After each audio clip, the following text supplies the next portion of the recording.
ஹெல்த்தியான கருவேப்பிலை தொக்குங்க. ஃப்ரெஷ்ஷான கருவேப்பிலை கிடச்சிதுங்க. கழுவி சுத்தம் பண்ணி எடுத்துட்டேங்க. ஒரு மிக்ஸி ஜாரில் சேர்த்திட்டுங்க. அப்புறம் 1 டீஸ்பூன் உப்பு, ஒரு அரை டீஸ்பூன் வெந்தயத்தூள், 3 டீஸ்பூன் வரமிளகாத்தூள், அப்புறம் கெட்டியான புளிக்கரைசல் சேர்த்து இந்த மாதிரி அரைச்சி எடுத்துட்டேனுங்க. ஒரு வானலியில் 1/4 லிட்டர் நல்லெண்ணெய், கடுகு சேர்த்தி கடுகு உரிஞ்சதும் 5-6 வரமிளகா சேர்த்திக்கலாங்க. அப்புறம் அரைச்ச விழுதை சேர்த்தி நல்லா கலக்கி விட்டுறலாங்க. மீடியம் ஃப்ளேமில் வச்சுட்டு கொஞ்சம் நேரம் எண்ணெயில் வதக்கி விடுங்க.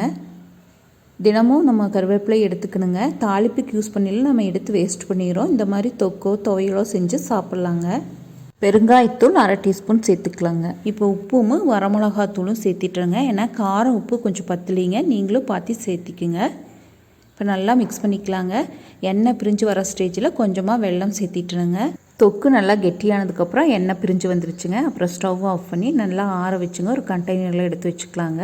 சூடான சாதத்தில் இந்த தொக்கு சேர்த்தி சாப்பிட்டு பாருங்கள், சூப்பராக இருக்கும்.